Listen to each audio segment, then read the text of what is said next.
NFL Week 13 is in the record books, and we waited a day because there's a big story we want to talk about. There's some littler stories with some bigger stories, some games, and some questionable decisions. Let's wrap up this week. Cue the intro.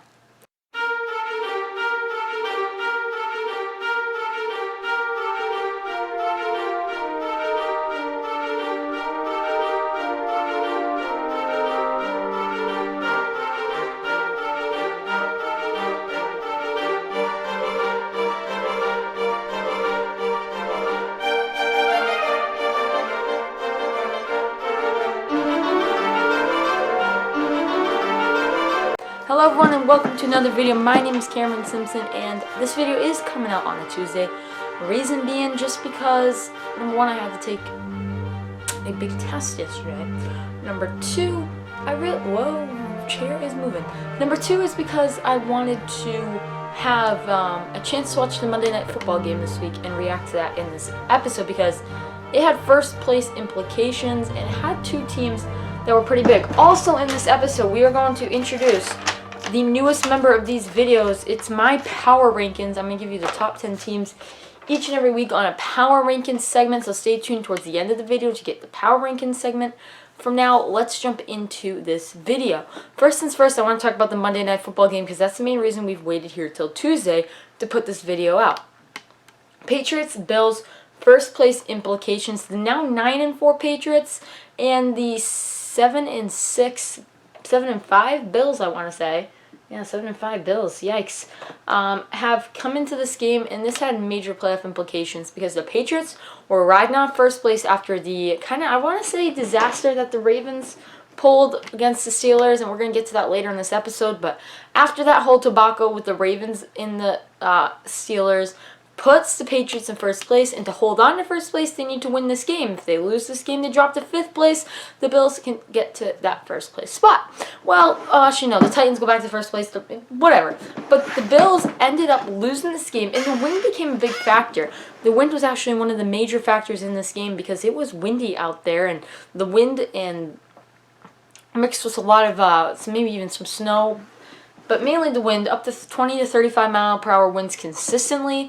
That picked up as well to gusts of up to 50 mile per hour winds, and that led the Patriots to stick to a strict game plan of only running the ball. Mac Jones only threw the ball 3 times. We're going to see what this means in a little bit. While the Bills threw a little bit more, but mainly stuck to their run game as well. But the key thing in this game was mistakes and who coached the game better. Because this is a strategy game. Who coached this game better? Because one of the key factors was in the first and third quarter for the Bills, they got the ball afterwards. They won the toss. They won the toss as well. So in the second and fourth quarters, the Patriots got the wind to their back. So the wind wasn't as much as a factor as it was in the first and the second for them. In the third and the second and the fourth, the wind was very nice. But for the Bills, in the first and the third, the wind was on their side. That was the big thing. Where was the wind? And that helped you pass, that helped your kicks, that led less mistakes. We saw mistakes on kicks this game. I mean, the key thing here was I think the Bills messed up big time in multiple categories. One thing is not going for the extra point after they scored their first touch. Going for the extra point after they scored their touchdown instead of going for 2. I think they should have went for 2. That was the move. They decided not to go for 2. I don't know what that decision was in their head, if that sounded good to them on paper. No matter what, you still need a field goal, even if you make the 2-point, even if you make the extra point or not. At least with the 2-point conversion, you tie. So that was something I didn't think made sense there out of the Bills camp, because at all case scenario in that situation, you have a team that is good enough and probably could have won the game. I think that could have been the deciding factor. The other big mistake I think the Bills made were getting the wind to their backs in the first and the third. They should have thought about that in their game plan, that we can have the wind to our back in the second and the fourth. Let's win it in the fourth and hope. And most times games come down to that, where the fourth quarter is the most important. And this game came down to that as well because this was only a 4-point game. So yeah, the Bills and the Patriots, it came down to the fourth quarter. They probably could have won it. In the fourth quarter, they decided they weren't going to do that. Whatever, that's up to them. That is their decision. But all in all, I think those are the key things that lost in the game. But another big thing on the Patriots side of things, of course, Bill Belichick showing his coaching skills yet again. But where the Patriots limited Mac Jones a little bit, only 3 throws in this game. Was Mac Jones limited on this Monday night game? Does Mac Jones deserve the credit of the game? Probably not. He handed the ball. The runners, Stevenson, Harris, Bourne, they deserve the most credit out of this game for the Patriots for running that ball, as well as the Patriots defense, which has been absolutely stunning this year. Win after win after win. That defense has been the core factor of this team. But the Patriots did not throw with Mac Jones, and does that mean Bill and maybe even Josh McDaniels don't trust Mac Jones on his throwing game as much as they do per se? I mean, not his throwing game as much as they do in a calm game. They might not trust it in a windy game. I don't know. This was a all-out run game for the Patriots. Or was it just Bill Belichick sticking to a game plan like he likes to do? He said, yeah, we're not going to change anything. We're going to stick to this game plan. I wouldn't be shocked if that was it. Bill Belichick does have a little bit of an ego. That came into play today where he said, yeah, we're going to win this way and we're not going to win with passing? I don't know. This game was always close too, so the Patriots had to lead the whole game. Did they feel like they had to pass it? There's the questions that you have the whole game, but Mac Jones also said in his interview, which was very interesting after the game, we're going to have to work on our passing. So I think that is a very big thing there because the Patriots, the Bills, 2 teams that have done a decent job all season long, and are the Patriots a half of a step better than the Bills right now? I think you can say yes, they are, barely, maybe just a half of a step better. But that's my breakdown on that game. I think that is the biggest game this week. Normally on this show we talk about the biggest game first, and I think that was the biggest game of this week. Let's head on to another game that had some interesting strategy to it, and that's the Ravens versus Steelers. As I mentioned, first place was not first place, but playoffs for the Ravens. Yeah, first place for the Ravens was on the line in this game, and they blew it away by going for 2 to win the game at the end. Let's set the stage. They scored a touchdown. 1 point ties the game up. They lost 2019. Extra point ties the game up, forces overtime. Extra point wins the game. Of course, it's much more glorious if you get the extra point and you win the game, 100%. And I wouldn't think that a coach would go for the win in that situation, knowing he would lose if he gets it wrong, knowing how much of a gamble it is, then it is to just kick the extra point. But leave it up to John. Leave it up to John, the Ravens head coach. Leave it up to him. Because you know what? He did it. John Harbaugh, he pulled it off. I mean, he blew it off and he lost, but he put the guts on the table, and you got to give him credit where credit's due. He put his guts on the table, and he said, we're going to go. Let's see how it works. It didn't work out in his favor. It was actually kind of a terrible pass by Lamar Jackson, and you're going to notice in our power rankings where the Ravens sit. You're going to notice where the Ravens sit pretty soon when we get into those. The Ravens have not been good this season. I think they are one of the more, by the national media of sports, one of the more overrated teams.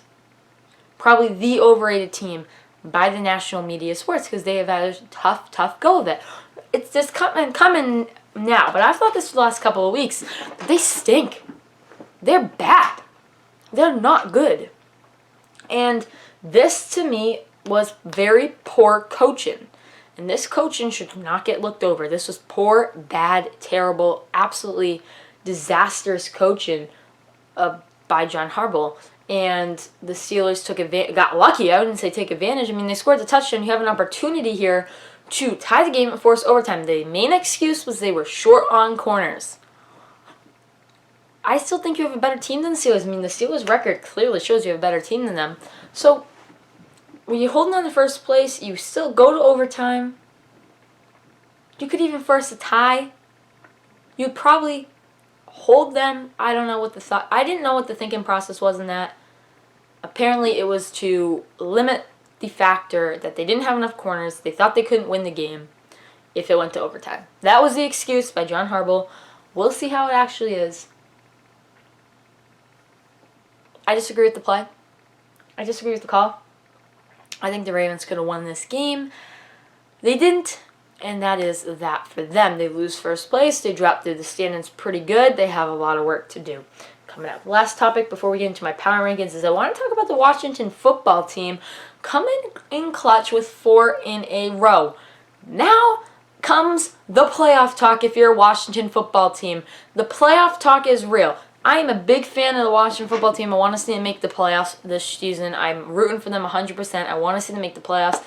But the big December, January push needs to happen. Their schedule upcoming. This is where it gets interesting. All right, well, let's see how this team actually is. What's their schedule coming up? They upcoming have the Cowboys, which might be their first loss in the 4 in a row. But the Cowboys are on a downstream right now. They've had a tough go of it. I don't know. We got to watch it. They're on a downhill. We can see. Eagles, they should win. Cowboys, again, tough one. Eagles, and then the Giants. I see 3 wins upcoming, 2 uncertainty, probably 1 loss in uncertainty. So look, it is so interesting to watch this team go out each and every week and do their best to win and compete all of a sudden at one of the higher levels. I want to keep seeing this happen, and I'm rooting for it to keep happening, of course.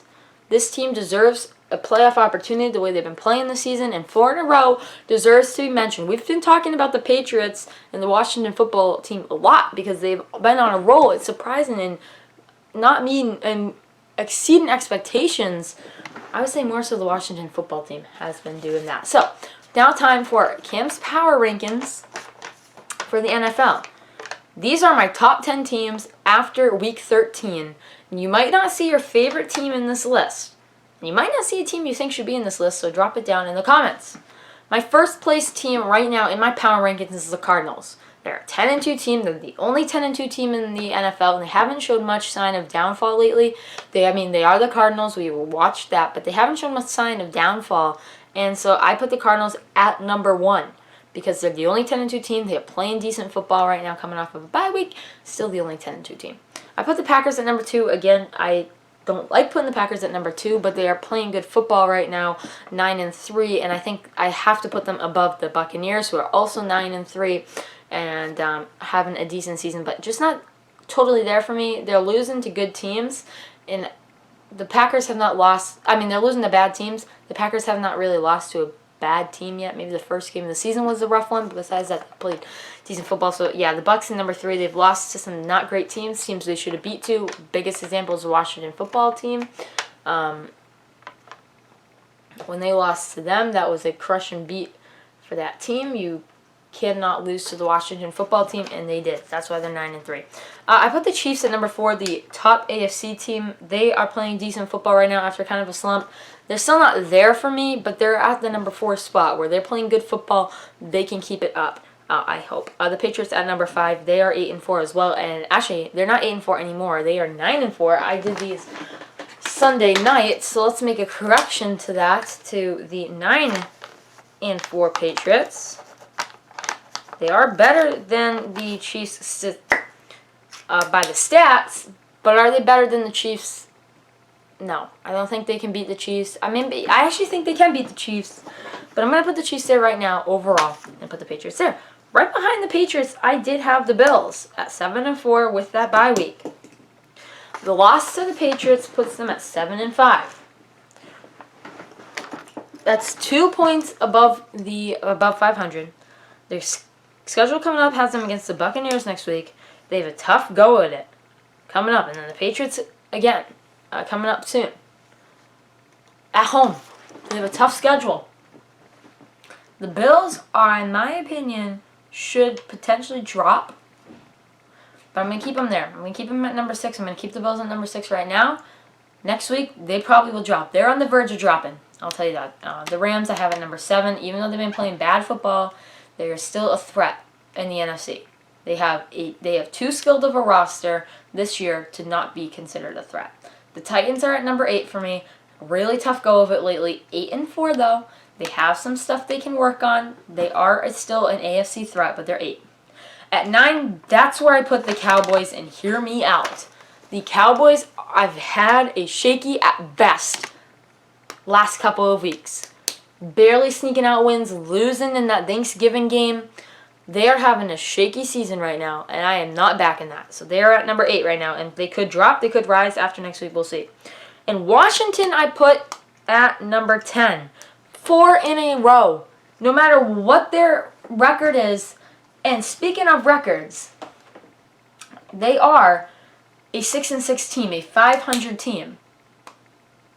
Not much worse than the Bills. The Bills are 7-5. They're 6-6. They have a tough. They don't really have a tough schedule coming up. I mean, they got the Cowboys. They're on the quest for a playoffs, but 4 in a row deserves a spot in my top 10. This is week by week. This isn't record. This is week by week, and they go to 10th for me. Those are my power rankings. Drop yours in the comments down below. Thank you so much for watching this video. I'm enjoying the Christmassy season around here. Did a little changes over the weekend. I'm sorry for the videos being kind of scarce. We'll have another one on Friday, guys. It's a busy month, as you all know.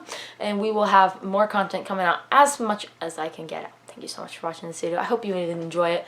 I'm Cameron Simpson. Have a great week. I'll see you Friday.